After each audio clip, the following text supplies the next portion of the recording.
Okay, good afternoon, everyone, or good morning, wherever you are, what part of the world you are in.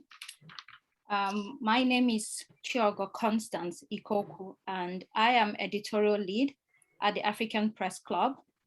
It is my pleasure to welcome you to today's event. This program is the first in the series that we call Leadership and Governance. And we're so delighted that you're able to make it, that you're able to come today to listen to our accomplished panel of guests from different parts of the world that have done so much with their lives. And I'm also excited because globally today there is a movement with regards to women taking their positions in top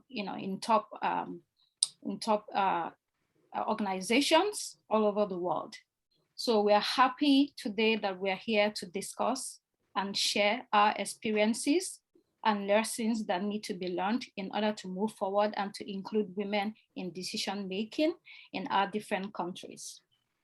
I will proceed now by introducing our guests, our panel of guests. I'll start with our lead speaker, who is Mrs. Regina Amadi Njoko. Mrs. Regina Amadi Njoko is a seasoned development specialist, diplomat, speaker, author, lecturer, and mentor.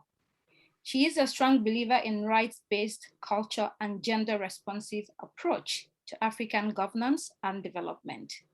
She is also an indefatigable advocate of gender partnership and equality. She served as the Assistant Director General and Regional Director for Africa at the International Labour Organization, with the rank of the United Nations Assistant Secretary General.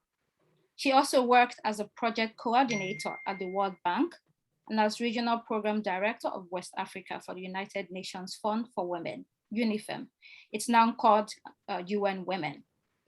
She worked in public service of her country, Nigeria, and in private sector companies in the US. She also lectured at Howard University. Regina Amadi Njoko is the founder of Other Half Initiative, an NGO that addresses the interplay of culture and gender on development, with special focus on its impact on men and women's rights and access to equitable participation and leadership in governance and development. She co-authored a book on culture, gender, and African women leadership in 2019. Her latest book, titled Culture, Gender, and Work, was released in June on Amazon. Our next speaker is Jean Kemitari. Jean is a Ugandan nationalist, a Ugandan national, a passionate African feminist with over 15 years experience in the development sector in women's rights programming.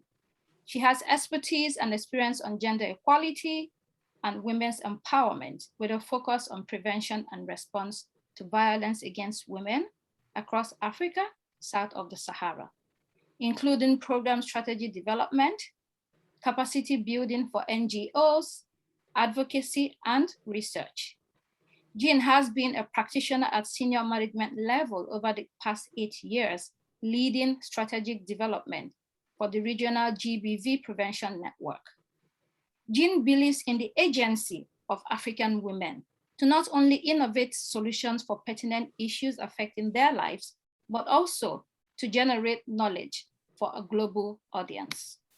She was instrumental in civil society advocacy for social protection policy in Uganda. Jean completed a master's degree in social sector planning and management and a bachelor's degree in social work and social administration from Makerere University, Kampala, Uganda.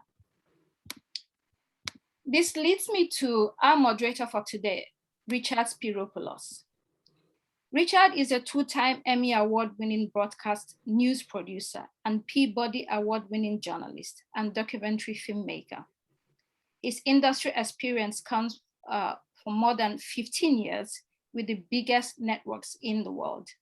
He is currently a senior producer at CBS News with a production portfolio that includes CNN, HBO, NBC, MSNBC, CNBC, Bloomberg, Fox, and Black Enterprise. He recently helped to launch Gotal International, a global news network out of Abuja and Adamawa State, Nigeria. He is also a media broadcast and digital consultant, working with several teams across Africa and creating critical content to advance the narrative of countries in Africa south of the Sahara. So that's our panel for today. We'll proceed now to give the floor to Mrs. Regina Madinjoku to give a presentation. I have it here already, so I have to put it up on the screen. Let me quickly do that.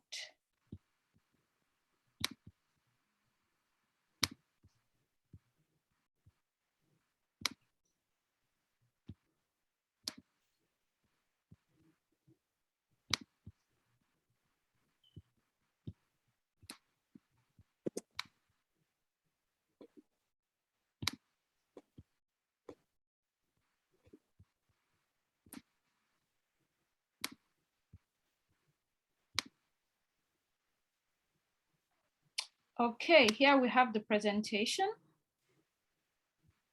Thank you very much, everyone. I'm very grateful to the African Press Club for inviting me to speak on this occasion.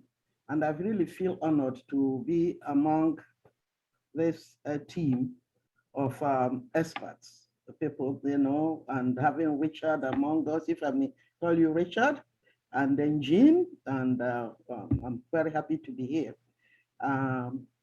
Today, I'm just going to go ahead and try and present an instrument that has been already in the history book or sociology books on Africa, but that again, the book we wrote was one of the instruments that can really advance or reintegrate or reinvent or revive women leadership in modern governance.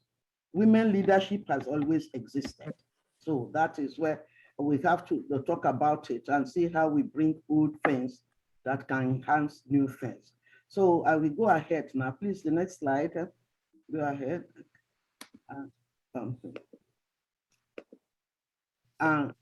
Dual sex governance, the word dual sex came really from, again, African, some sociologists on Africa, particularly Okonjo, who talked about dual sex politics, and is also echoed by many others like Amadou May, Ekejoba, Cholonu, and co.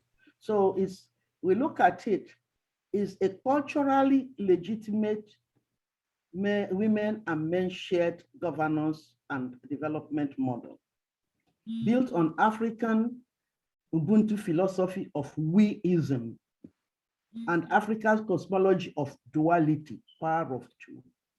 It means this. In Africa, weism is a word coined by John Mbiti, and which in Tutu expresses as I am because you are. No, we are all ethnocentric in our views. The group, we must be together. Winner, we are all winners or we are all losers. And the African cosmology goes by two, the power of two. Those of you who know African culture very well, whatever you are doing is two. So that is governance structure is built on that, male and female. And this structure gave women powers to be represented and participate in governance and politics at all levels. This is pre-colonial. What I'm telling now all happened pre-colonial. It is not now. Now, that made women, African women were always visible, active partners of men in their communities of birth and of marriage. So they have two areas of influence, of action, of agency in their birthplace and then again in their marriage place. Please go ahead. Now, why is this important? Why are we insisting on it now? That was the traditionally recognized, accepted women branch of governance. It was accepted by the men and the whole community. Men had their own branch. Women had their own branch. Men's branch was more like the Senate, higher, and women branch like the parliament. They will all caucus and then come together and take decisions. It provided the geopolitical base for ensuring and modulating women participation in governance. It regulated men and women partnerships in governance. How do they negotiate the things? And above all, it was a strong intergenerational learning center for girls and women. This is where women, those of you who are young, they're going to call Mbari School Institute in Igbo land, where girls, before they marry, it's like finishing school. You go and study and learn how to marry, how to keep home economics and all. But again, those institutions today subsist in August women meetings. You can hear of them, we can talk about them. It was August women meeting also exists in South Africa. Now, this is a school, like a women's school, where they learn followership, leadership, negotiations, where they caucus, and even for economic survival. There is no distinction for African women between economic and social. They all go together. You do things to be able to produce economic ends for your family. Please go ahead. Next, okay. Now, this is what existed. Now, what still fuels the resistance, pre-colonial resistance and after post-colonial resistance to dual sex governance? That is men and women leading, co-leading, co-governing, co-managing together. Worldwide is a big problem, you know that. If a woman can have access to economic, to everything, but once you mention leadership, political representation, men are not very comfortable with it. Why? When you're done, I'm going to be outside listening to something. So when you're done, tell me. Okay. Please, can we mute ourselves? Sorry. We just mute all. Okay, sorry about that.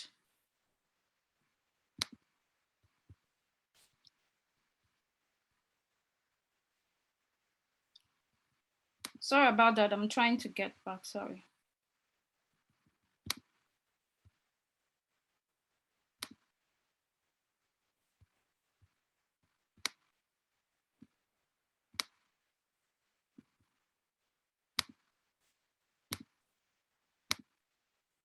Okay.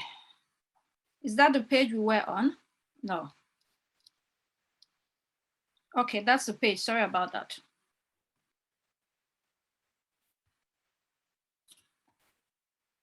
Madam Regina, please, can you unmute yourself?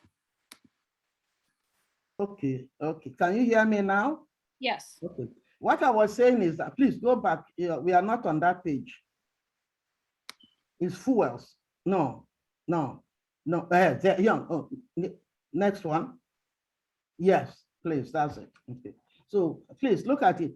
The culture is the major issue.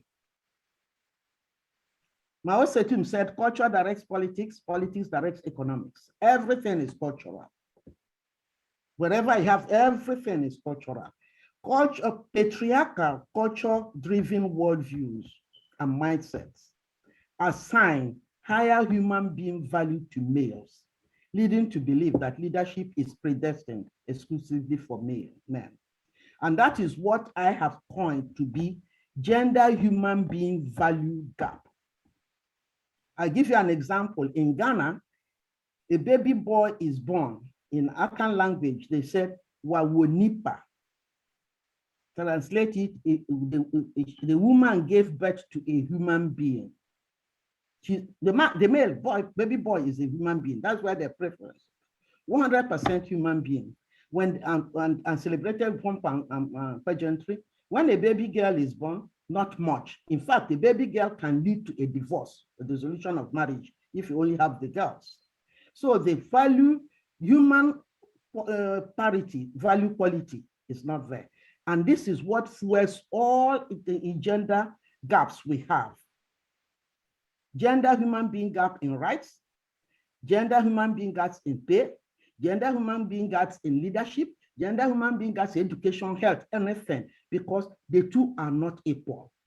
You can't close the gender gap pay because the human percent, 100%, any 100%, you are less, you cannot end that. That is worldwide. Let's get that. Then in Africa, we have another constraint. The blind imposition of Western single-sex, male-only governance on African traditional men and women modern governance has really caused this disjunction. It's caused misalignments in African development, governance and development patterns, leading us to a schizophrenic path of development. Please, the next one.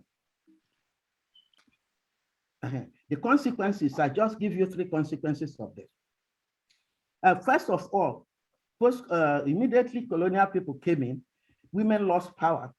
The branch of government is gone. The International Learning Center is gone.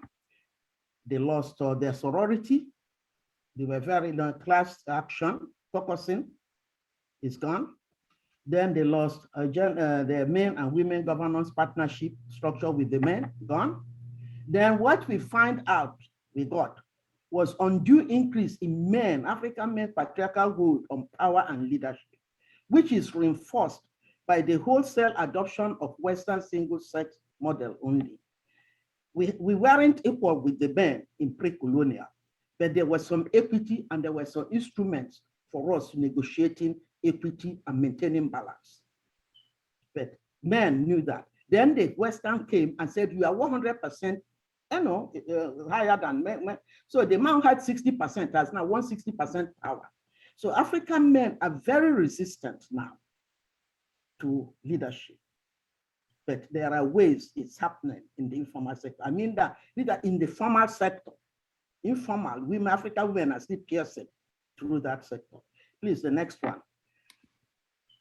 Then what examples? I'll give you 3 examples. First of all, the political, see how we disappear. Whenever there is movement from informal sector where we were, where pre-colonial structures still exist and operate, once you move into formal, where you have the Western, the single-sex male governance, where women disappear. Women get abandoned after they jointly fight and negotiate for independence, apartheid, freedom, everything. Example, in Nigeria, 1960, 3 women went to UK with the men delegation. You people have heard about Margaret Tebo or Sawaba and Funmilayo Kuti. They went to negotiate independence of Nigeria, delegation, representing the women from the 3 regions. The day we said October 1st, 1960 independence, women disappeared from the formal sector. Then the economic is even there. We have mixed results. African women still hold strong in economic, in the informal sector, which is really mainly the main structure, because the formal one doesn't belong to Africans. It belongs to European companies operating in Africa. But once you formalize that sector, so a traditional formal sector, the women again will disappear, like fishing. Fishing in Nigeria, we know it was the women. Immediately we started putting it from the hands of men, the Hebrews. Then the women are now selling frozen fish rather than catching the fish. So that's another issue. Then the social one, that is again an issue that is causing problems even worldwide. Peace and security has always been women making peace, making security and everything. Education, health, the women are the nurturers, women are the teachers. They again, once again, they are underpaid, undervalued, no payment, they're not recognized. Once you change that sector, formalize it, women disappear. We militarize it. Men weaponize. In formalization, they weaponize the area and monetize. Monetize and weaponize, and women are gone. So the next one, please. Then the question asked me said, okay, how are we going to do this? Does the practice of dual sex governance still subsist? Yes, it subsists in the informal sector. You find vestiges of it. Local governance, the August women, the women, their governors have women courts, pre-colonial women courts, still subsist today in informal area, in Liberia, in Cameroon, in Sierra Leone especially. Women really, you know what, a man, when they tell you that women in the village group want to see you, you know what it means. So it still subsists. But where it's one of the best examples is the Yoruba system. in Western Nigeria, have 6 states of government there. There, they integrated traditional state governance into their modern governance and development. You have male governor, women, female deputy. Go and see, that has been there this way. They still have women obas, women kings. One is still existing in Osun State, even though it's a person. So now, the other one that is really an easy entrance for us now is the revival of dual self-governance that occurs, ironically, during national crisis, when countries must reset their structures and from ground zero. We are watching Rwanda define their own new paradigm with men and women together. We watched Liberia when President Ellen Johnson Sirleaf really applied this dual self-governance to her own administration. Where at that time, she institutionalized peace and security mechanism, in elections particularly. And today we have eminent women of Africa, of which I'm a member. We monitor elections world Africa-wide. So they are making sure that that system still persists and women get a fair share. Then it subsists also in some African institutions like the AU, where you have parity of commissioners, okay, where the first president of African Parliamentary Union was a woman, Gertrude Mangala, and then we all know our sister Zuma from South Africa, heading that institution, AU, for some years. Please, the next cell.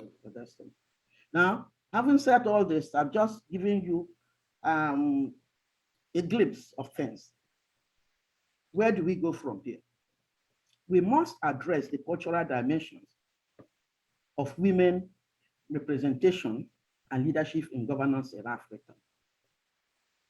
That is, we must identify gender and cultural disenablers that we must jettison and enablers that we must incorporate. Not only for gender, but for whole of Africans. That we must develop an authentic African gender responsive and inclusive governance model that harmonizes the positive African values of Ubuntuism, duality, men and women, with positive Western governance attributes.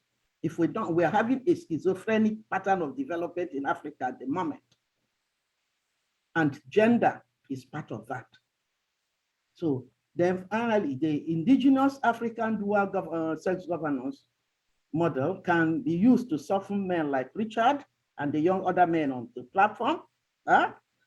We can mollify your resistance to what you guys consider an alien Western concept of women empowerment and gender equality.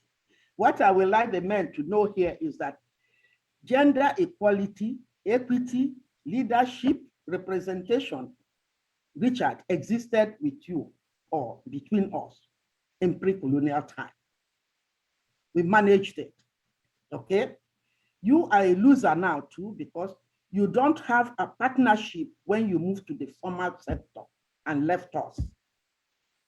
And the young men are the ones really who would benefit to understand that the white man, they are not bringing new things because they accuse us, women, the gender, and all this is foreign, is white man, is Western. No, you had it.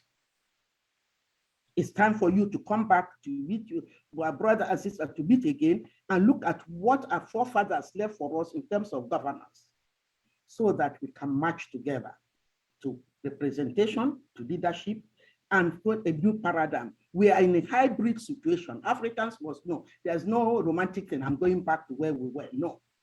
Or I'm inventing a new thing. No. You can only use technology, education, things we can borrow from them to look at us. We are in a hybrid cultural Western and African environment at the moment.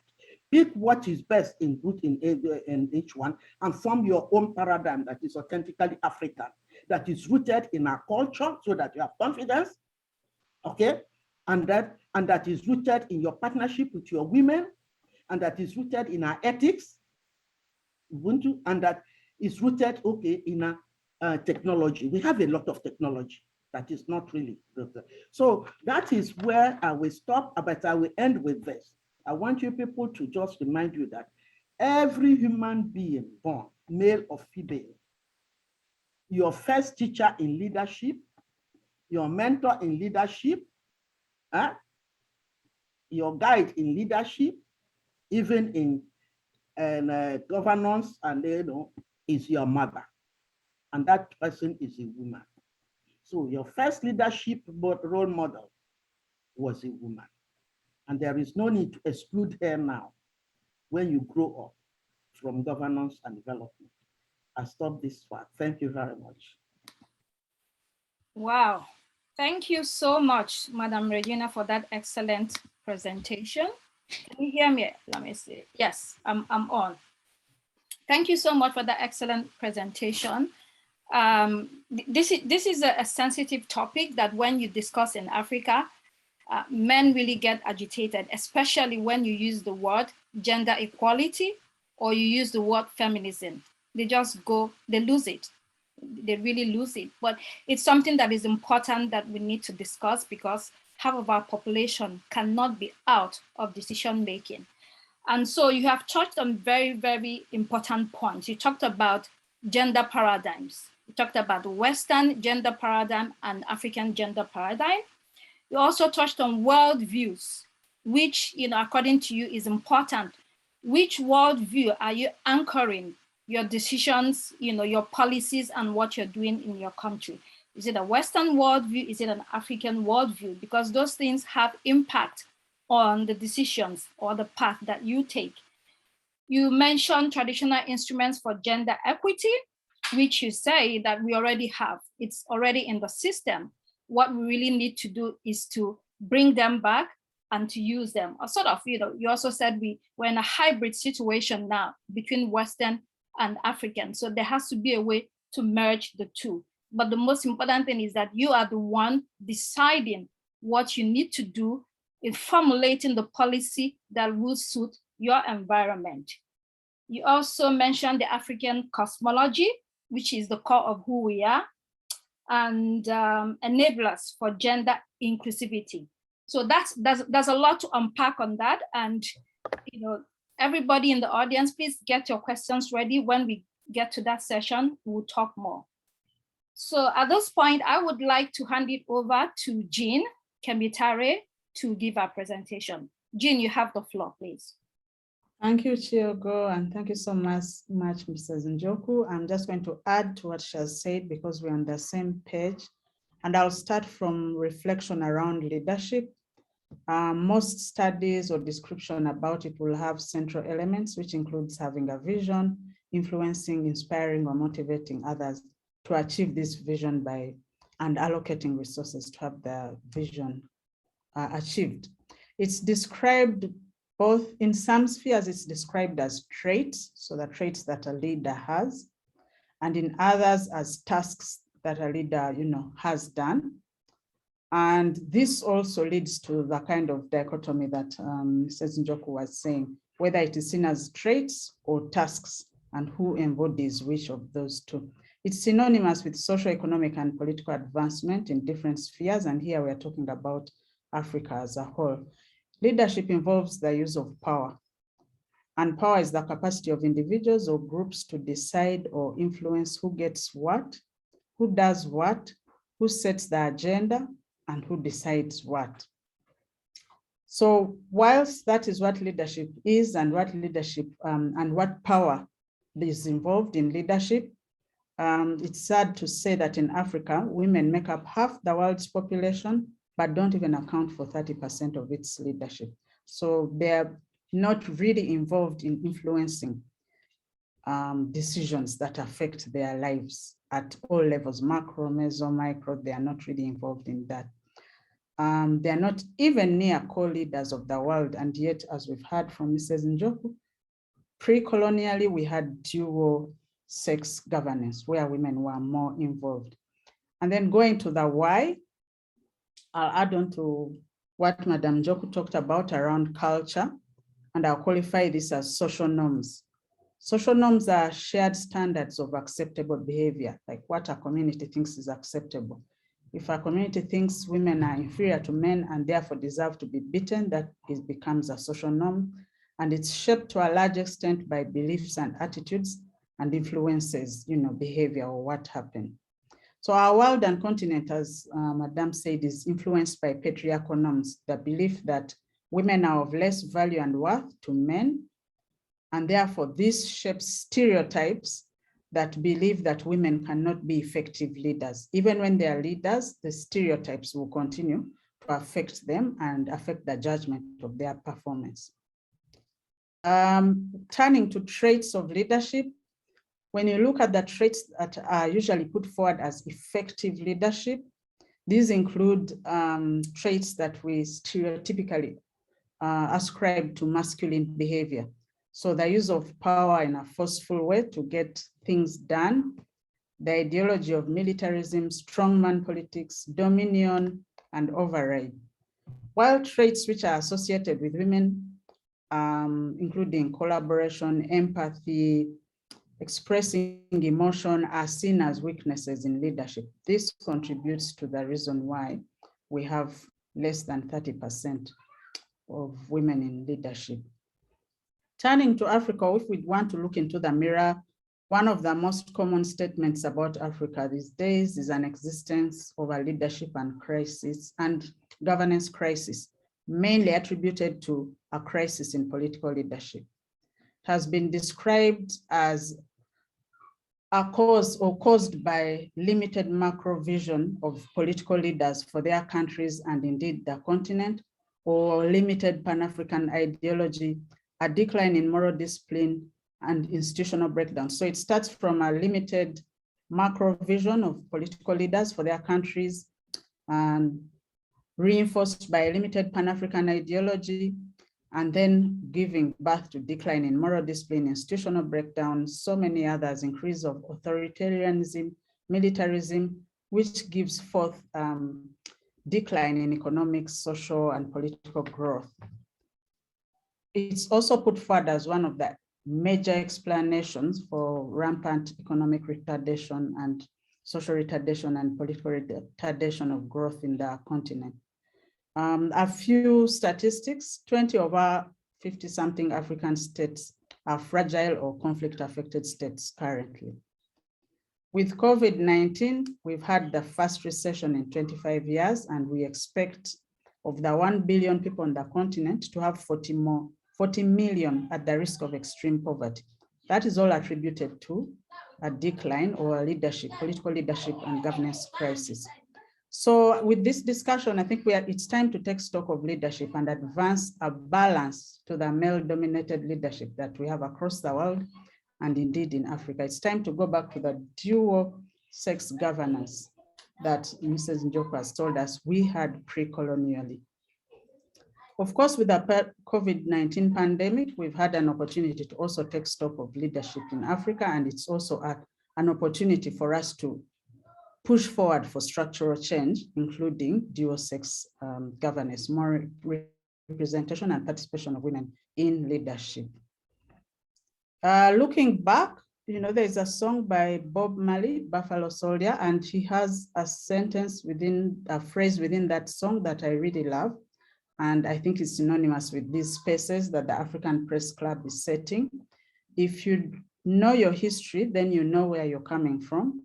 Then you wouldn't have to ask who the hell you think I am.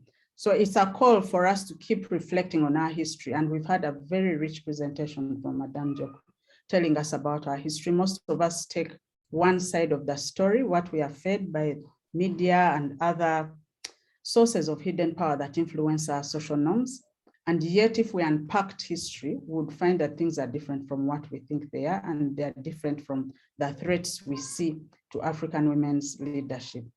So to echo what Madame Njoku said, as African people who went through colonialism for 2 centuries, we have a mix of lifestyle. We had 2 centuries of colonialism, we have neocolonialism right now operating with us. And because of this, our culture and way of life has been, appropriated by colonial Western culture, which is reinforced by globalization as a way of us continuing to appropriate and have that hybrid that Madame talked about. That's a mix of our indigenous African culture, indigenous ways of thinking, indigenous values, and what we have borrowed from the colonial or Western culture. Historically, as she said, in African societies, women had more leadership power in all spheres. And they were spiritual leaders. For example, there is one from Rwanda who was Nyiragitwa, and Mbuya Nehanda from Zimbabwe. These were spiritual leaders, and they led revolts against colonization. There were political leaders. In central Uganda here, the Queen Mother had a lot of power. In fact, she had a court of her own and would administer justice. With the advent of colonialism or the entrenchment of colonialism, this changed. For example, in Uganda, that Queen Mother or that kingdom that I've talked about made an agreement with the British colonialism in 1900. And among other things, this completely erased the powers of the Queen Mother and other women in leadership, spiritual leaders, women in economic spheres, and women in political spheres. At the same time, that was the same time where we had the Victorian era influence, where women spiritual leaders in England were being labeled as witches and burned to death. And these norms permeated to Africa. And we started looking at African spiritual leaders who were women as dangerous and so on. And yet you can see they were involved in revolts and liberation struggles against colonialists. Looking at women as leaders, women are often not trusted as good leaders in Africa. And this is because of the norms that we've talked about, that I talked about earlier, and culture that Madame referred to. And the norms, as she said, value a boy or girl child, a boy child over a girl child. And as they grow, those continue to be the norms with which their lives are shaped. And so as a result, women and men tend not to trust women's leadership. So no, it's not just men who don't trust women's leadership, by the way, it is everyone, women and men, because we are shaped, socialized by those same social norms. So even with 50% of voters that are women, women rarely vote for women in political leadership position because of the lack of trust fueled by the stereotypes around women in leadership.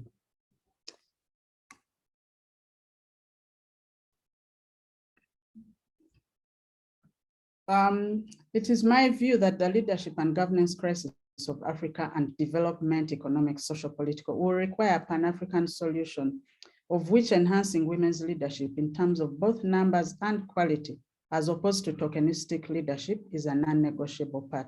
So I have to pause here and say, yes, whilst we are having an increase in numbers, and that we are happy for and grateful about, there is also need to check what kind of numbers are these. Are these women who have been appointed and therefore are grateful for this appointment and will toe a certain line, making their participation tokenistic leadership? Even with the current challenges, the stereotypes against women and the barriers that they have to cross to achieve leadership in all spheres, especially political leadership, they've demonstrated that they are really able to take leadership in very many spheres of life. From the traditional women's groups, and Madame Joku talked about these groups, that when these groups summon a man to talk to them, that we want to talk to you, this group wants to talk to you. And if he's our husband of one, it is usually, you know, a very respected discussion, maybe let me put it like that. So we have from the traditional women's groups, and these are all over the continent in each and every country, at least in sub-Saharan Africa. And within these spaces where women congregate and try to access credit, try to enhance their lives by learning a whole range of health and social issues, they do practice and receive leadership mentoring. They've also, all the way from traditional settings nationally to globally, we can pick an example of the COVID-19 response from countries led by women globally and countries led by men, and look at what has been the successes in those countries.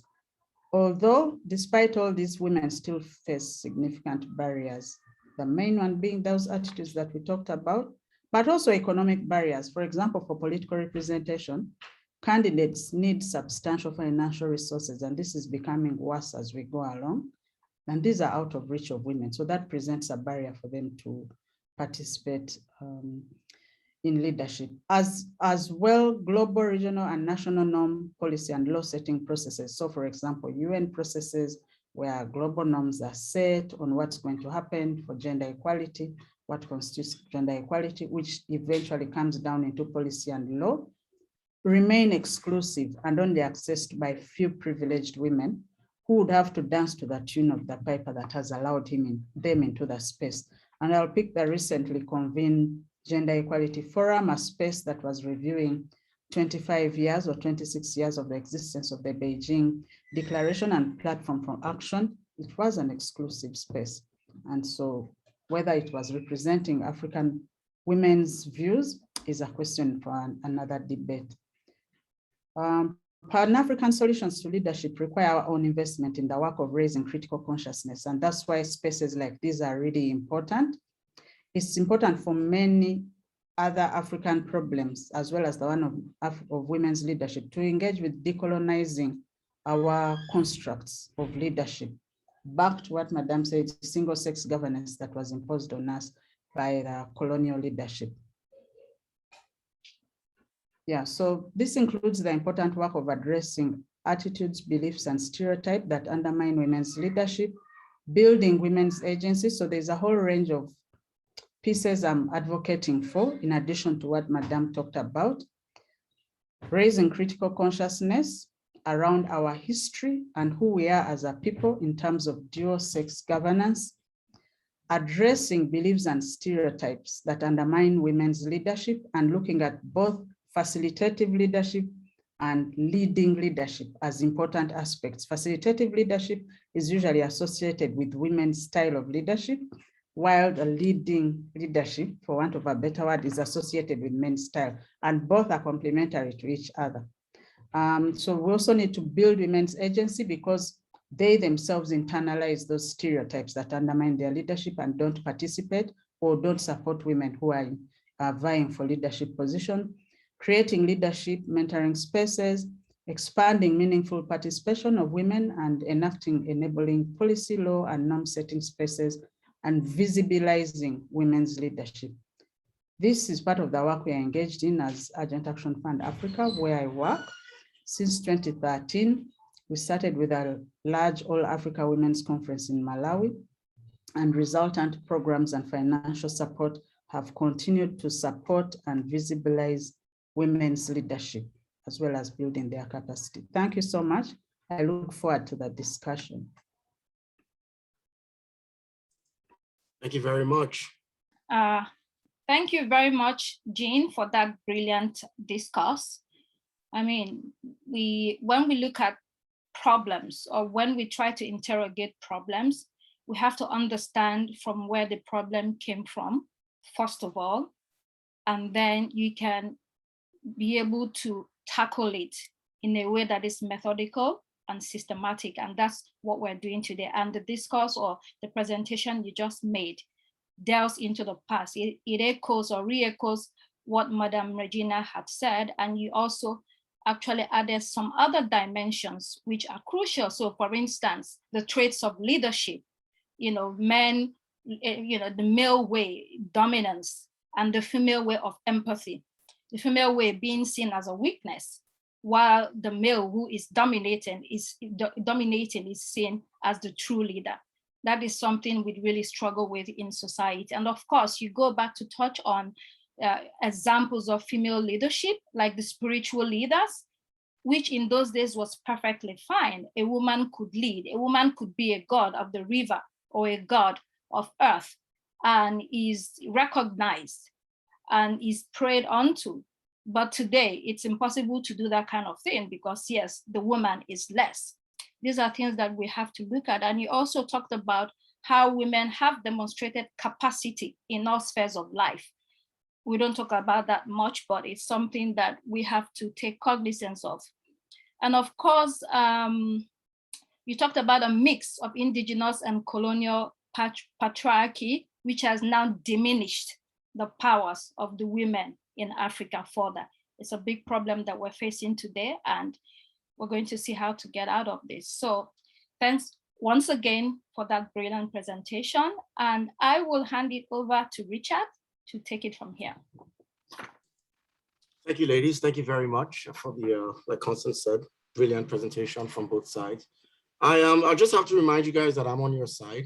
Part of the reason why I'm here today is I'm trying to help advance the narrative that about for female empowerment, especially when it comes to positions of government, in government as well. But I do think that I should play devil's advocate to some questions or some of the narratives that I see are going out right now on this Zoom forum.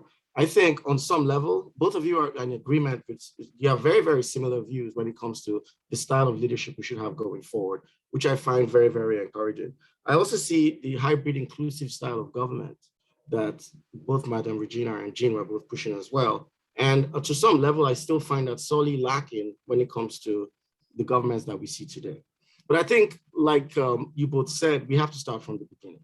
And both of you are very big on your speeches when it came to pre-colonial rule, which found African women at various levels of empowerment, of power within the governmental structure. So my question is, was there an agenda by the colonialists to suppress female power during that time, and why? I mean, I've reading some or listened to some of the presentation. I saw what happened in Salem, where women, spiritual leaders, were burned at the stake. In other countries as well, it also happened in the UK, where they were burned as witches, that they were heretical and all that. So what was this, if from a female point of view, it seemed at that time, the colonialists were hell-bent on preventing women from regaining the power or keeping the power they had at that time. And there was a disconnect somehow for the men who were encouraging it or were living with it at the time to suddenly be given this new influx of power by these new Westerners who came in, and this reluctance to relinquish that power once it was already set in place. Now, if there's any ways, Madam Regina or Jane, if you can look back and try to think about four guys, because there are a lot of people out there who think now that our women are already empowered. I mean, they're already in this form of government and they're already in that form of government. But I mean, the real truth is, women are still sorely lacking when it comes to representation, and there's a drive right now that's very pervasive in the air. The moment to strike is now for this inclusivity. So, what was you guys can look back, what was the drive? Why was there something in place for men, especially Western men, to suppress the female voice so early before it took off, that colonization took off? Please, just before you answer, can I say to the audience, feel free to post your questions in the chat right now. So we're going to be taking some questions. If you have any thoughts or suggestions, questions, ideas, please post it in the chat and we will pick it up. Okay, so either Madam Regina or Jean can go first.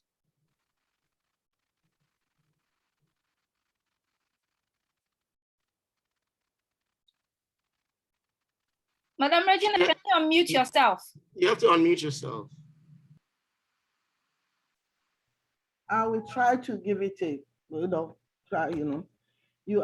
Richard touched on it, agenda to suppress female power and why. If you've done the history of European civilizations, even the people who came, the Europeans who came to us, you go to people with your own mindset. And when we look at colonization, we think it's an African problem only. No. Europe was one time colonized by Rome. Europe, as we know today, was Gallia, the Gaul, and Britannia, and Barbaricus, Germany.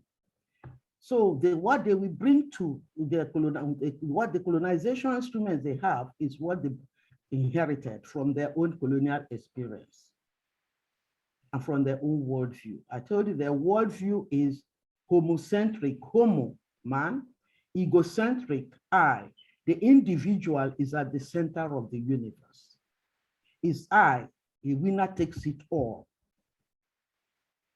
And the woman is not part of it.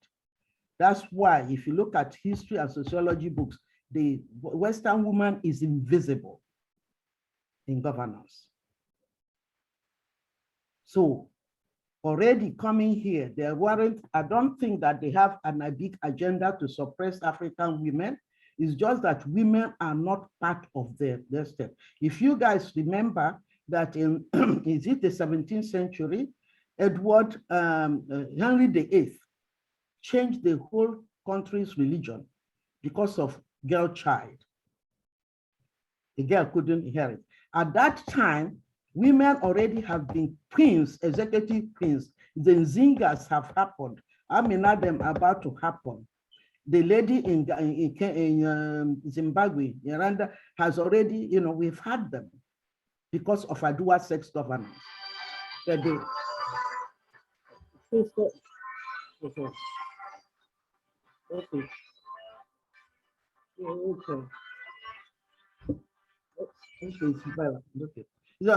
So that is the issue. They came with what they had. The Western woman, that's why the feminism of European woman is different from the feminism of African woman. And that is why we had feminism long time and had menism, Richard. The men caucus. You have your menism, we had our feminism, and when we get together, we have what we coined down in the book we wrote, feminism, partnership. That was broken. So they didn't have that agenda. The agenda they had, they just replicated what they know. And they were even blind. They didn't even see that African women are others. And the irony of it is that this paradigm of male-only governance, the winner takes it all, okay, has been now replicated as global governance paradigm and development. And that's what obtains in the UN systems, in the multilateral system, World Bank, is the male. Not that they're being wicked, no, because that is it. That is and it's a problem. Let me give you an example why we're in a real rough patch for men and women. African man, it loses a lot from the woman not being the center when companion with him anymore. Because when he's now the person he already coordinates with informal sector, he's alone now in formal sector, where he goes to capital Abuja, practices male-only governance without the woman, okay, and then comes home to the village to now face dual sex governance, schizophrenic. So he's operating in a conflictual mind, culturally conflicted mind. He cannot really think and produce anything that is homogeneous. That is one thing. Then there's so many, I can't even begin to unpack the answer to your question. And the African male, he suffers so much because a lot is on him, you know, to perform. And then he is that big man, 160% over the sister. But to the white man, he is below. He's a boy in the office. He's only implementing what they say. So the power of even to caucus with his natural partner to come up with solutions is gone. The women power to caucus together is gone. We suspect each other, we vote for men. We don't even have power. We are fragilized. My man is fragilized. I'm fragilized. So how are we really going to make it? So that is the why dual sex governance, to revisit it carefully, analytically with our brothers. It's not a favor. You are not doing me a favor by supporting dual sex governance, the men. No, you are stakeholders. You were full stakeholders. And when you look at it, even our marriages, you know that marriage in Africa is not between Richard and Mary. No, it's the two families. It permeates every aspect of our life. So they did not. We need to now talk with them. And if you see, the West now is adapting to that.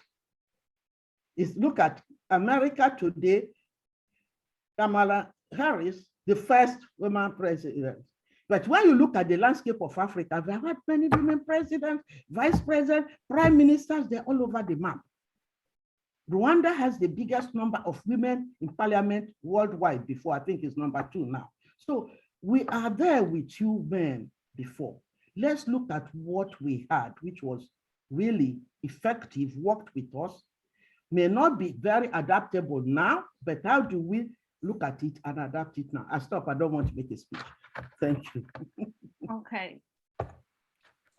Jean, Thank you very, very much. Yeah, I'm just going to add to that, the issue of the cultural values they had is true. And then it has been said, I still have to prove it, but I think it's written somewhere, that actually the articulation of feminism looks Western because, of course, they were the ones writing, they were in privilege, but they got the ideas from watching women in the colonies, the power that women in the colonies had more than they had, and started raising their own critical consciousness around, is this what it must be?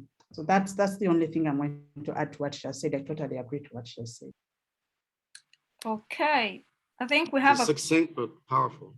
Yes, there's a comment in the chat from Nedinso Ogaziechi, said to Madam Regina, I feel as the elite women in a place like Nigeria have been letting the rural women down with their subdued sense of triumphalism when they get their token positions from the men. I feel the rural women are more democratic and together. What are your views?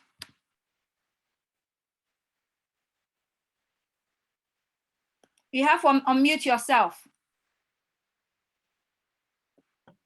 I agree with you at the surface of it, but we have to see, let's unpack a bit what is behind it.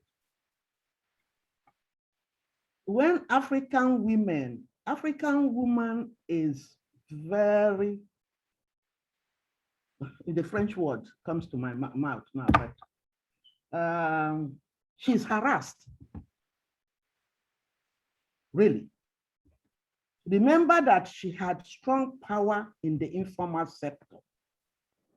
Now, in the formal sector, she doesn't even have a name, trying to struggle.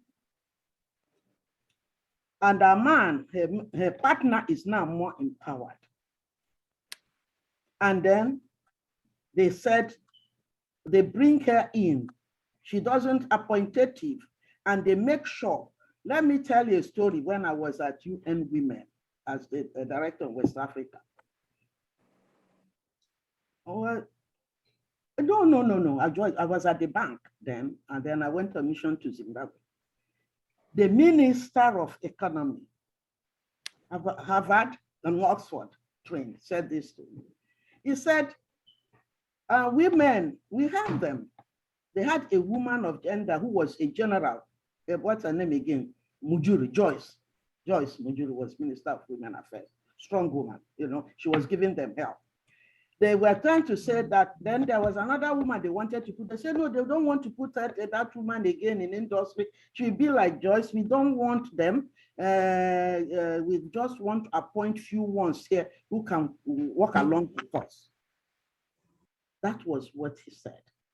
So the appointative is a good way for men to maintain women where they are. And men are smart. When it comes to elections, these women in the urban and the rural area, we vote for them. They vote for them. They know that you and I, all of us here, we're not really useful because you're not going to stand in the rain to vote for anybody. So with a bag of rice and everything, you vote for them.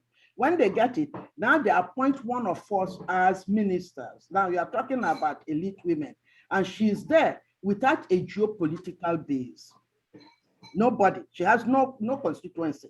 And so when she doesn't do what they want, they take her off. If you look at the history of women, in early 2000 in Africa, the prime minister, so they're always lasting 2 years. Go back. Our sister, even in Gambia, lasted a year and a half, because if you don't have that geopolitical base, it will not work. So the geopolitical, dual governance geopolitical base is missing. And then so the women in the rural area have it, but unfortunately, they will sell it for elections. The woman, elite woman, gets it here, and the only way she's going to stay where she is doing the bidding of the man. So it is important to bring the two together because two of them are losers. That's what I'm telling you. We need to, in dual process governance, first we need to repair the rupture with our men. We need to repair to our own rupture among ourselves, power to coordinate together. Okay, if you don't do those things, we can't really move forward to any meaningful governance or leadership. I'm sorry, I hope I'm not being too. No, you're on point. Absolutely not, you're on point. Steve, No. yes. So, Richard, yes, you had something to say. Oh, no, I was just playing along. I actually do agree with everything that was said. But we do have Chantal, who had a question that she wanted to ask in person. There she is right there. So Chantal, I wanted to speak a little bit of what you have in your mind. Yeah, I actually just kind of wanted to respond to what you said of like, what is the agenda behind the suppression of women? And I've totally loved all the comments that's come. Like, one thing that I felt is that it's also a massive thing of the dynamics of power control.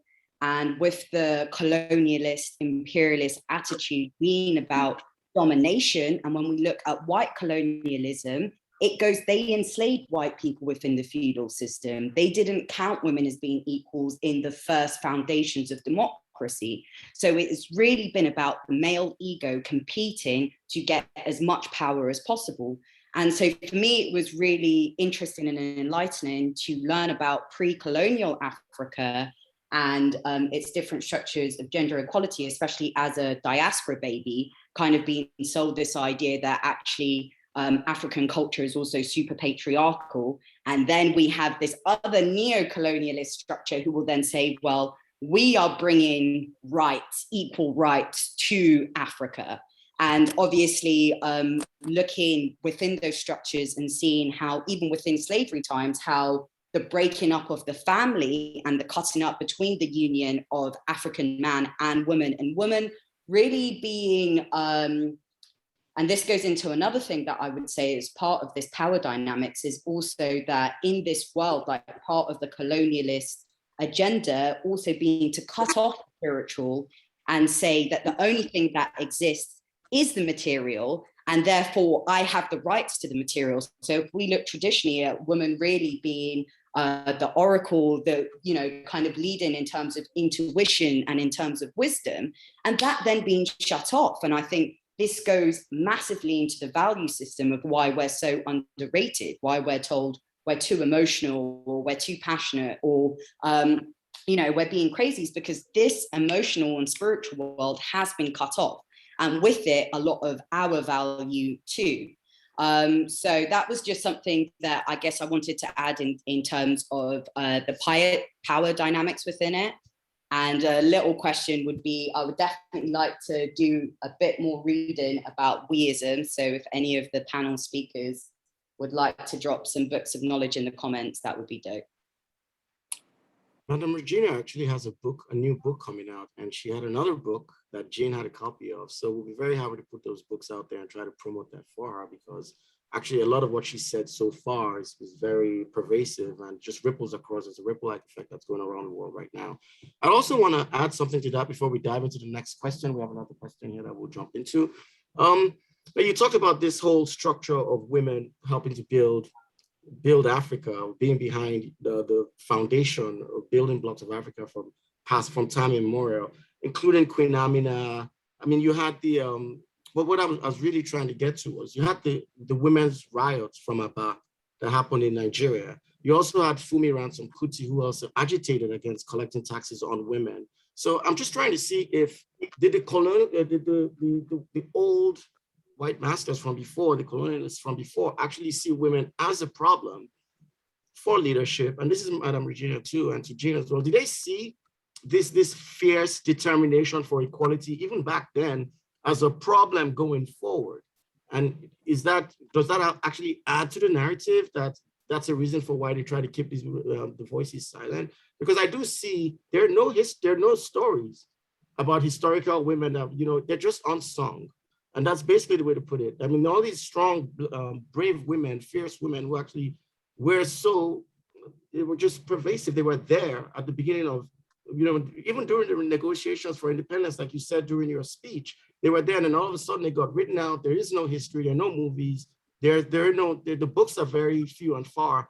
Like, what's the disconnect? And how can women actually help to rewrite their own narrative going forward?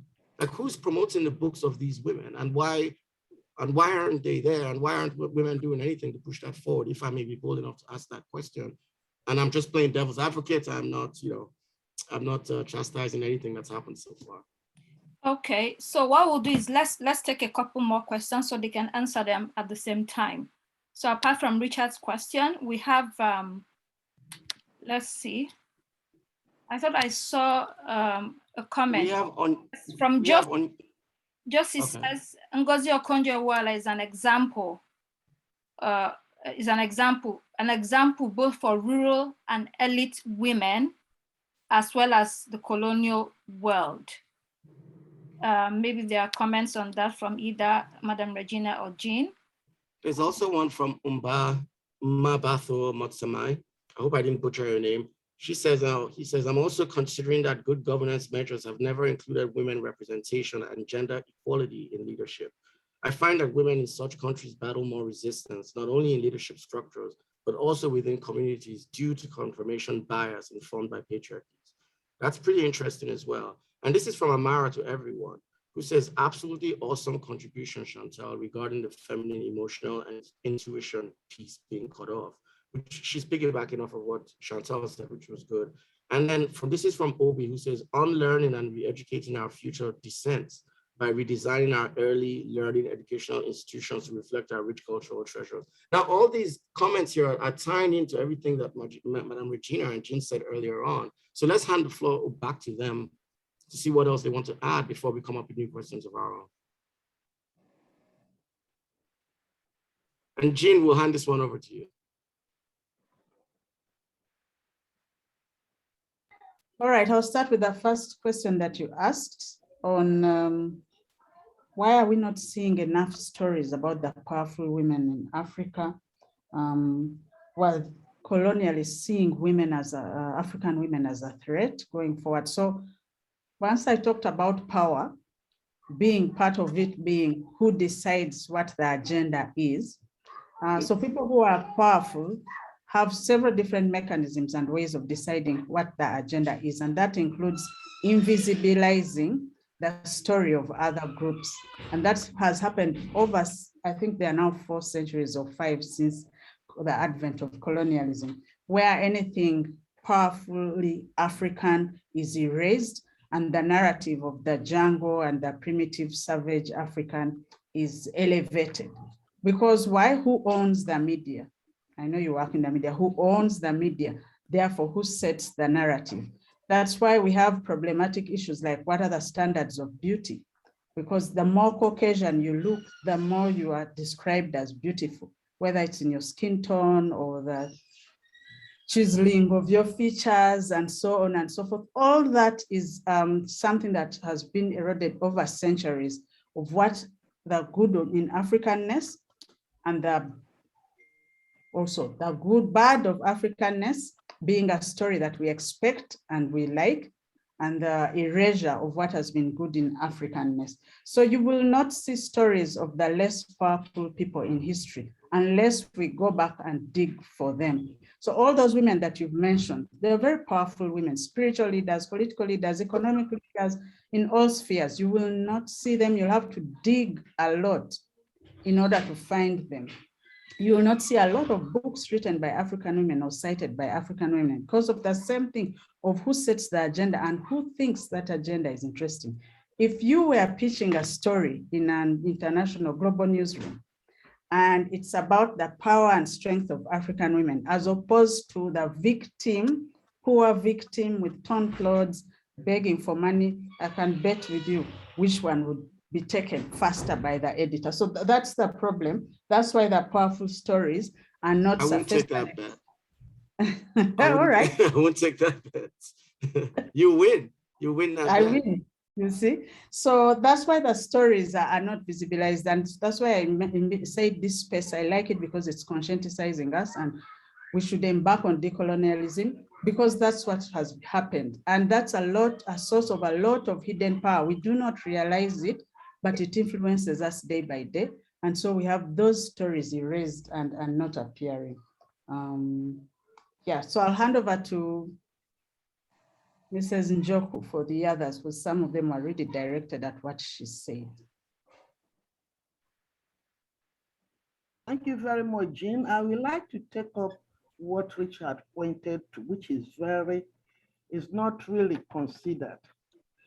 That is men, how do they see women? You know, the colonization of the continent. That was your first, the first one. I don't remember how you phrased it. First of all, well, let me give you a story. When Columbus, by the time Columbus was discovering America, African women queens were executives. Picture this. Queen Nzinga of Congo, Kongo, comprising Angola, Congo Brazzaville, Congo Kinshasa, was already a queen with a son at the seat of Rome and with another one as Bishop of Lisbon. Slave trade changed a lot of things for Africa. There was a lot of respect between Africa and Europe before slave trade. In fact, the word negrus, those of us who did Latin and the classics, negrus, negri, black meant beautiful, meant strong, black stallion, Richard the Black. You are in the black if you have money in the bank. All those things changed after slave trade. And slave trade, really, Europe had been 6 years in darkness, the Dark Ages. You see the word you put, the Dark Ages, when they come to Africa, it became the Dark Continent. You just transform the Dark Ages until the 18th century, when they had the time of enlightenment. And what developed them was labor, getting America, finding America, needing labor in it, and then 1885, partitioning the land in Africa to exploit, to develop. So you have to bear that in mind. What they did, was it good or bad? It doesn't matter. Because anytime colonizers came, Greeks did it to Romans. In fact, the blacks, the Moors did it to Greeks, Greeks did it to Roman, Roman did it to Europe, Europe to Africa. Colonization goes that way. That's the law. And then to subdue the people, you start with what you call tabula rasa approach. You pretend that they had nothing. You impose your language. Richard, you are talking, all of you here, Ubi and others, the men I'm seeing here, David. How many of African children today below the age of 40, 45 speak any African language? You're talking about that. The best way to colonize your mind is the other person's language. Okay? Europe was speaking Latin till the time of Charlemagne, Charles the Great, when they realized, oh my God, the people weren't following. They had now vulgar Latin. You know, now we are having pidgin. So it's not something, I don't want Africans to feel it's happened to us. We are this, we are that. No, that is the natural thing of life. And that we are now in it.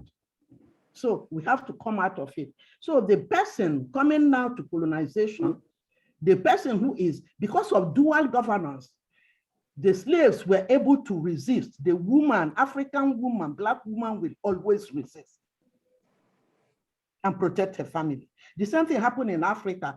The Aba Women's War, 1929, is a legendary war of resistance by women. Women will protect their own.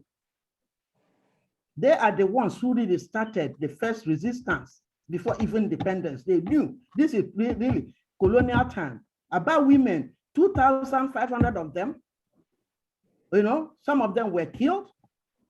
And that's when Roman British Empire knew that they had a problem, African women. You go to Ghana, the Queen Mother there, they were even expelled, the woman. You know, the women are always in the resistance.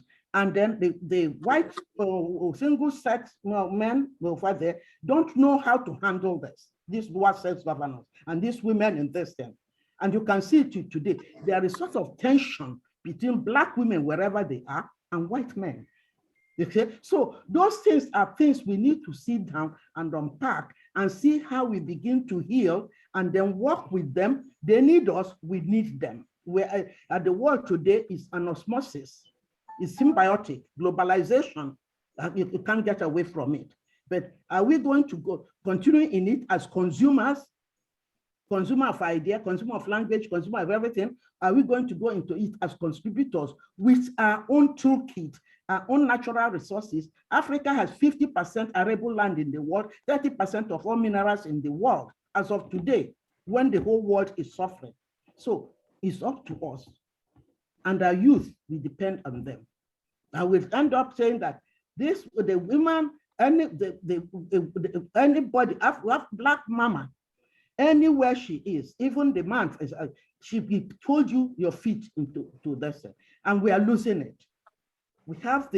We must have now the intergenerational instrument we had through dual governance, dual self-governance. We have lost it. We need to establish it because that's why corruption, ethics is not there anymore. Okay, so we have work to do. It's not talk. And I must say that today, let me tell you too, I just saw her here to acknowledge the Nkata women. She's here. Even after Nigeria today, we're trying to start something where women can start conversation with the men. Men partnership is key. I can't do it without my man, because that's the way it was done. So, and men have to see themselves as stakeholders in this. If we do not caucus together, you can't really have a good governance, a good development paradigm. So I stopped there. I don't want to preach. I just took you back a bit on history to go, you go back to be able to go forward. If you don't know where you're coming from, you really can't know where you are going. Thank you. Okay. Madam, Thank please you. preach, please preach on, loud it, especially what you're saying. Thank you so much, Madam Regina. I'm going to shift the discussion to another angle shortly, but before I do that, I saw Nadine raising her hand, was a while back. Do you have something to say? If yes, please quickly, so that I can get back to, there's a question for Madam Regina, and then we go to the chat again. Nadine, are you there? Yes, I am. Actually, I wanted to add something to what Madam Regina said about the elite women and they are not having a structure. Because I feel that given the education they have, they should be able to mobilize, because it is the rural women who vote. So we should bring the knowledge from the city to the rural areas and begin to stop the men from monopolizing power. So that's just what I wanted to add. I think the women, the elite women in politics should be able to do something, not feel helpless or victimized or something. They can do better, because the rural women are really powerful, because they're almost the Supreme Court in the villages. Like when she talks about the August meeting things, they bring the men to obey the laws, and they bring the women to obey the laws and the youth. So it's the women are powerful at that level of governance at the village level. But I think there's a bit of a betrayal in quotes from the elite women in cities, I think. I might be wrong, but that's my feeling. Okay, thanks for your comment. A quick question, then I hand it over to Richard to dig up some questions from the chat.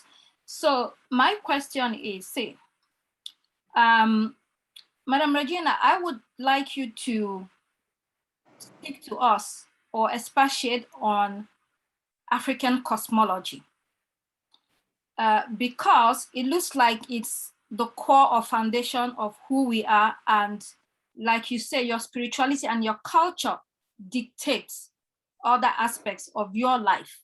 So today in Africa, we have Western Christianity that majority of people are practicing, and then we have the Arabic Islamism, and you have people killing one another on the basis of religion. And on the basis of religion, also, women have been excluded from society. So speak to us about African cosmology. How significant is that to what we're discussing today? And is it possible to get back to that? Because people are married to their religion now. I mean, and that's an issue.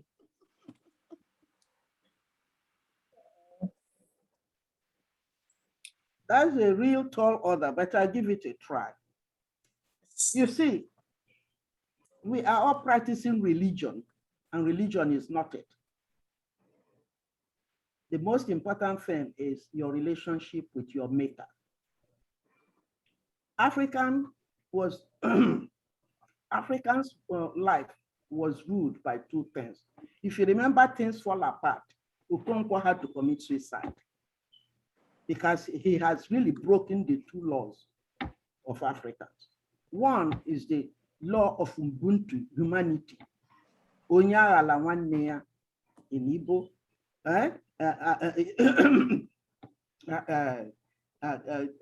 tiwa, Parapo, Yoruba, and other languages. And Bishop Tutu said it very well, which were quoted in the book. He said, I am because you are. That is our weakness, and that helped in making us being colonized, because we are trusting. You have to really know your humanity. We have human law. Then we have nature law, cosmology. In Garden of Eden, that was what God used to create us. Man and woman, duality, balance. And he repeated it in instructions to Noah, Noah's Ark. Africans believe in, you can't do it alone. If you notice, you read in where people say about those who can sacrifice in the they will say one chicken, male, female, one female goat, one goat. There has to be balance. So we have been regimented, socialized with natural law and human laws. And that is why it is easy to convert Africans to Christianity, because most of our Christian laws, really, our own laws, spiritual laws, align with what Christianity prays, humanity. So that is very, very important. And everything Africans did, governance, development, your relationship with the other, must be driven by these two principles. If they are not, you are not going to succeed, and then the community will find you out and deal with you.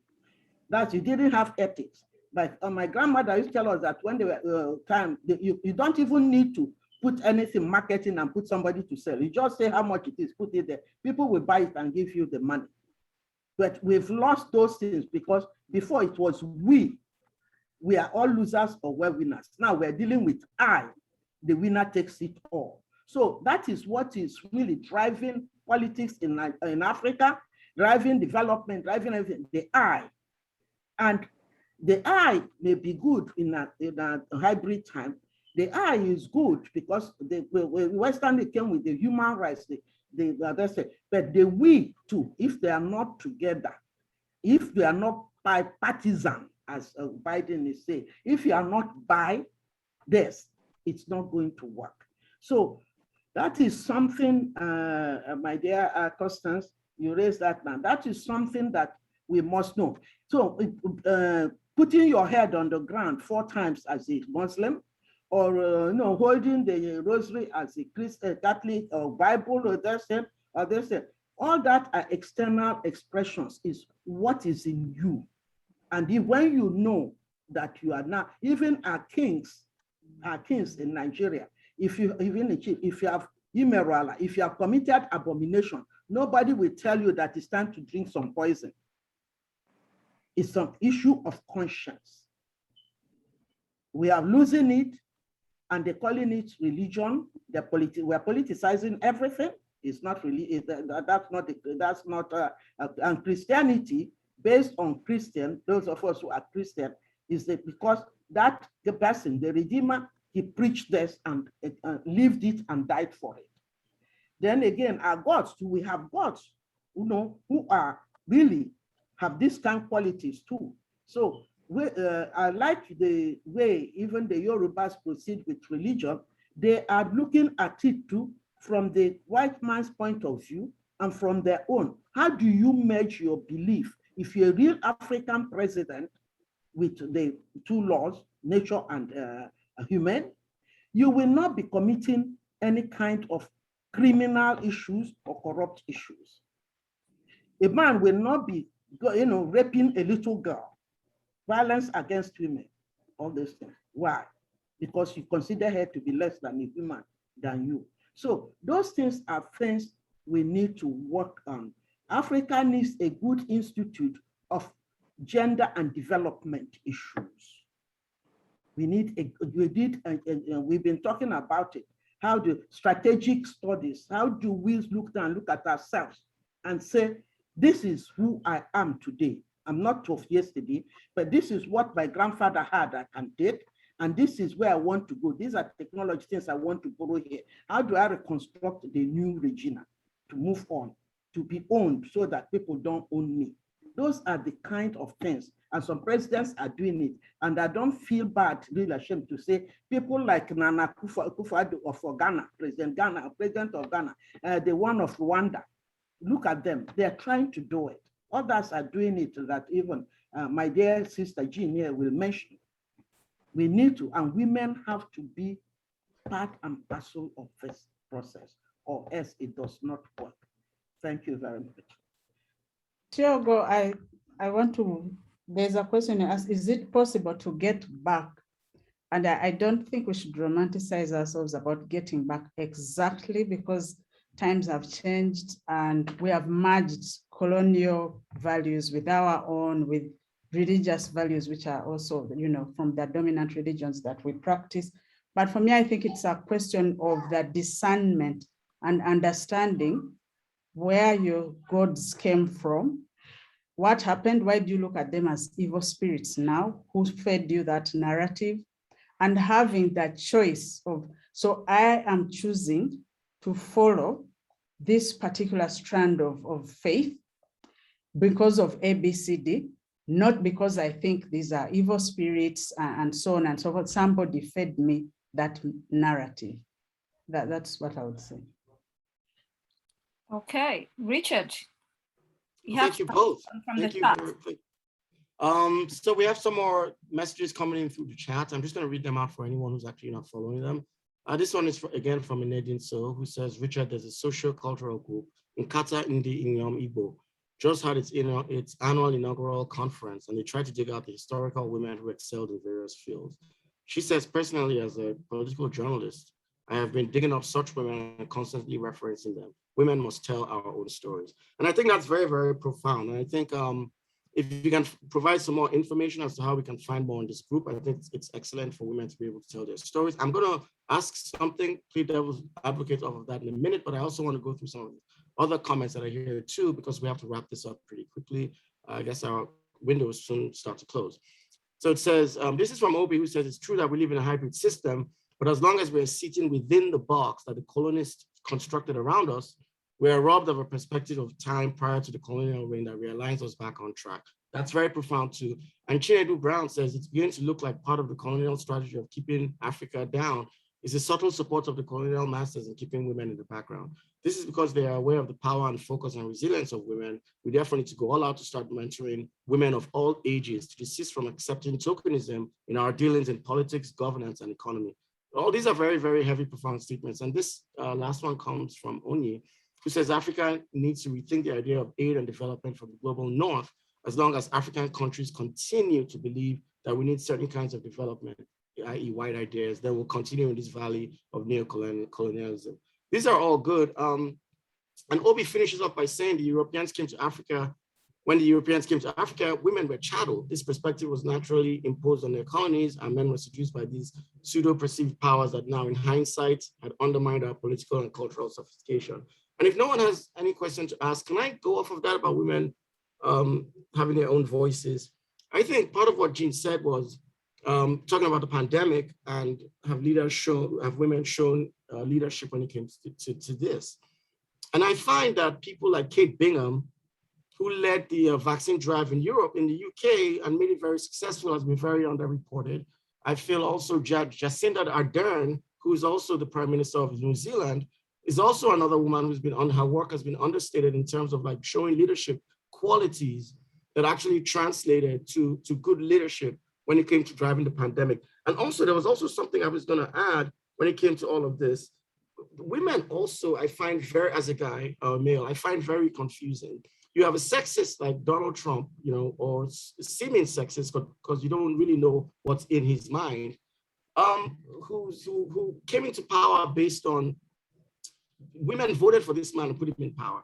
And he would easily have won this other election if there wasn't for a pandemic, and he would have won the female vote if it wasn't for the Black women who actually opposed him at the time here in America. So what I'm asking is, if women are willing to support this kind of strongman character, the sexist who comes in like this, women sometimes getting in their own way, which is kind of like reminiscent of some of the conversations that we've had here, but I think that might be a problem. And women sometimes getting in their own way when they actually enable these sexists to rule, and they're in Nigeria and other countries in Africa as well. And is there a reluctance for a woman to celebrate herself in public? Because I don't see Jacinda Ardern and Kate Bingham really, really pushing the press for interviews. And that's another thing that I found confusing as a male. And I don't know if any one of you can answer that question. That's open to any one of you. I'll go first. So I talked about social norms. Madam Joku talked about culture. That is our preconceived notions of acceptable behavior, notions of who a man is and who a woman is, who is valuable and who is not. And we are all socialized in that world. So that system is patriarchy, where a man is valued over women. We are all socialized in that world. And in fact, women in most cases do the primary socialization of children. So that's not to say women, because they are women, are outside that whole paradigm. They are in it and have internalized it. You know how you internalize your oppressor? It's like how you say you can go to a restaurant as a Black man. You come here to Kampala, let me begin there. And a white man comes in, he'll be served first when you came in first. So that internalized oppression of who am I?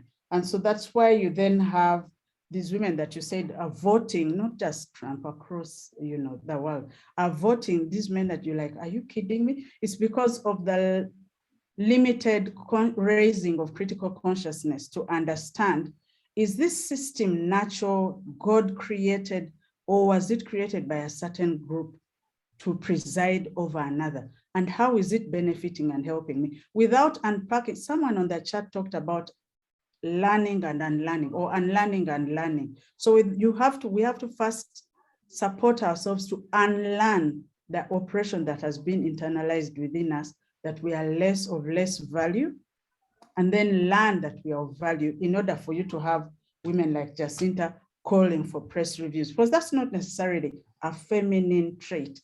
Self-promotion is not usually seen as a feminine trait. So she may feel, like held back, even when she's a prime minister of a powerful country. It's like, okay, if I do that, I'll be self-promoted. Yet the president of Uganda will totally self-promote on the few speeches that he gave, for COVID prevention. So it's an internalization of oppression. It's an internalization of patriarchal narrative that is upheld by both men and women, because we are all socialized in this world. And if transported to race, you see exactly what I'm meaning. Many people still think white people are superior, even if they don't say it, but in their subconscious, with the way they act, that comes out. So I think to take a whole process of unlearning and learning, which I was calling conscientization, for us to come out of that. Okay, Madam Regina, you can go ahead if you have something to add. Not much. She touched on everything. What I've said is that the psychology of the oppressed is what women deal with. And for Black women, it even happens on 3 levels. She touched on 2. I make the distinction so that we know exactly what myself as an African woman is carrying. Oppressed as a woman, they've told you the man is more important than you. In fact, there was a time FAO did studies years ago to find out that malnutrition in families occurs more on the girl child, perpetuated by the mother, who really gives the child less than the boy. So if a man is out there even raping women, doing everything, and then he wants to run, and then I will vote for him because he's bigger than me. He's a man. Okay. Then you have the race. The same thing happens. We've been inculcated in our mind that whatever is white is better. I'll give you an example when what happens, race happens even on development. In Nigeria, marble, we have a lot of marble in Osun State, but we prefer to do Italian marble. You know, the oppression, the mentality she's talking about, you have it there. Then class is another thing. The rich know it all. What do we know? We are poor. So the oppression of the, as she said, there's a lot of unlearning we have to do. Empowering people is first to liberate the minds. A lot of things we have to do for the women. And it doesn't have to do only with Africans. We are witnessing it today in the world. Women are even supporting dictators. Then when it comes as a Black woman, now I have that to support. Then as a woman, then I have it, to support as a Black African woman, then I have it again as a poor woman. So that oppression is happening on me on 3 levels. And Richard, bear with women, that's what they are dealing with. And she articulated it well. Thank you. Wow. Wow. So look, I think we need to have another session on this topic. There's so much to discuss on this. I mean, we don't have much time, so we have to go soon. But before we do that, I saw that Angel wanted to say something. Angel, are you there? Very quickly, a minute or less than that. Angel. Hello, yes, I'm here. Thank you for the opportunity to speak and all the great panelists that have given me so much information. But yes, to make this very quick, I do agree with a lot that have been said. And what really came to mind about this is that women leaders of today are so tenacious and diverse, and have so much social protections that they're trying to dismantle the systematic racial discrimination. But at the same time, I do like the idea of learning and unlearning, because what we do not do as individuals or as people, and in this case, women leaders, is that we do not want to, or we're not used to the idea of separating ourselves from what we're used to knowing and what we can actually achieve in the long run. There's so many disparities about how women can be able to lead better, because they feel that the men are on a different scale other than women.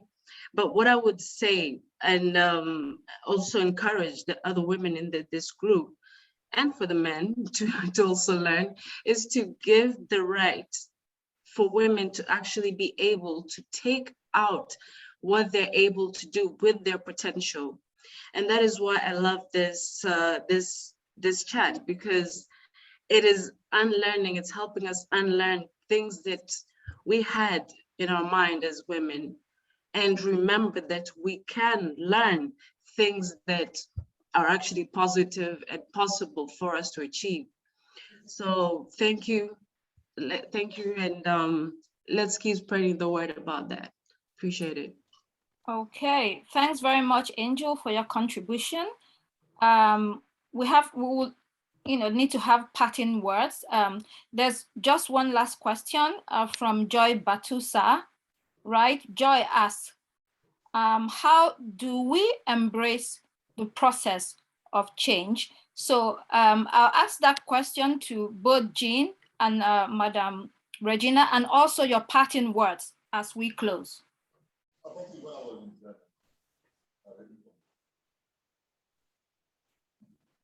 All right, I'll start us off. How do we embrace the process of change would be my parting words as well.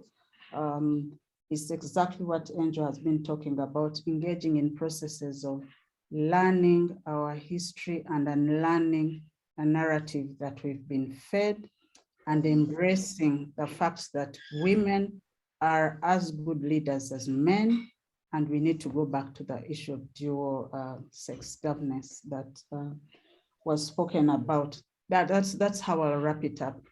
going through the process of unlearning, and that's a whole range of several different, the media, engaging with the media, what we get through the media, digging up history. There's someone who is a journalist, and she has said she's digging up women's stories and has urged women to tell their stories. So engaging with the media for that, to visibilize African women's power from history and to date, engaging with women at different levels. We've spoken about rural and urban, elite and non-elite. Those dichotomies actually only serve to continue dividing us as long as one group thinks it is better off than the other. So the processes of reconciliation and learning from each other is what I would say is how we go about embracing change. And part with saying, change starts with ourselves, start with you. Within whatever work you're doing, you have an influence circle and you can create change with what the power that you have. So start with yourself, you reflect as a person, and then influence your circle of change. Incremental small steps lead to, big action. Thank you so much, everyone. Thank you very much. Madam Regina, Thank the floor you is very yours. much. Okay, I will say that the major issue for us moving to change is having, I'm glad I have people here, having centers of exchange, dialogue. We need to really start into a dialogue. If we didn't meet today, I'm living here with some new things, new ideas, We need to dialogue on what happened to us during colonial time and post-colonial. And then I must say that even in Nigeria, we started that process with a group, and Qatar women. You need to converse, if you don't dialogue, and even in ILO labor things, dialogue is the main instrument. Dialogue, you can fight anywhere, you have to come back to dialogue table. Let's take stock in dialogue, and media people can help a lot, bringing people to dialogue. The first thing that then we have to find out then is as long as we do not address what I call gender human being value disparity between male and female, you can't go anywhere worldwide. And it's happening, there are ways to do it, that disparity, because men, I give you an example. The book I have was being sold in a bookstore in Abuja. A young man from Kanuri and two young men, they're from the north. They saw it and sat down there and started reading. One came to me and said, "Oh, madam, oh my God, I made a mistake. I'm going to change." I said, "Why?" He said, "Just reading a bit." He said his daughter, 5 years old, and his son, 4-year-old, were fighting when he came back from work. He started telling the girl, "Go in, you are the big one, you shouldn't have to have told this to your brother. Don't you know she's a boy, he's the man?" He said later on, he sat down and said, "Oh my God, what am I doing?" Then he used the word, "Mommy," he told me, "we have been programmed by our parents, especially fathers, to behave this way. But I'm going to start changing it now." So he bought 5 books to give to his people.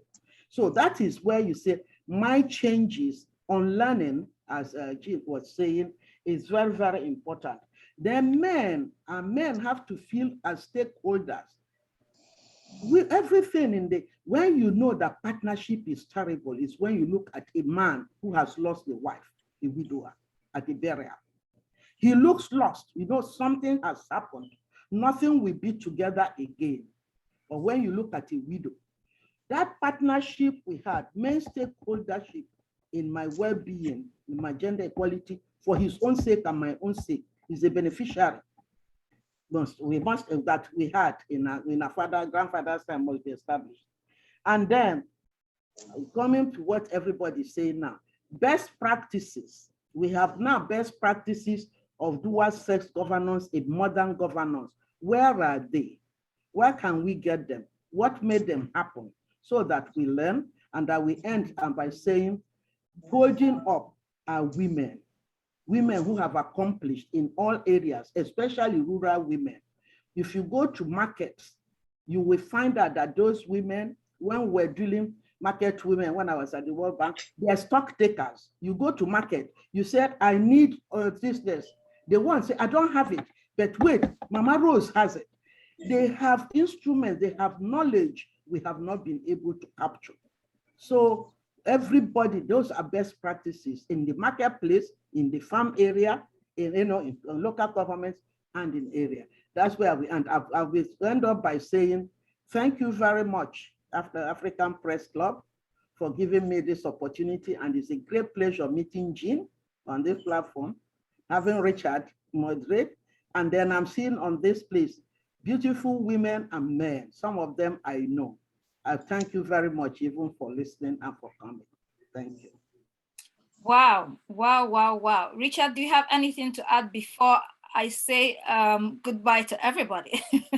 No, I'll just reiterate a couple of things.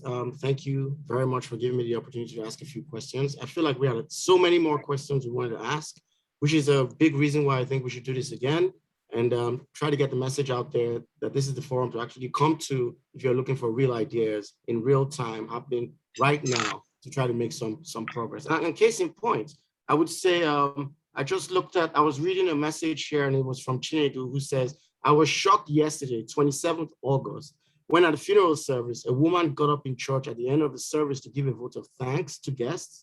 And an educated woman behind me said, is there no man in the family to speak?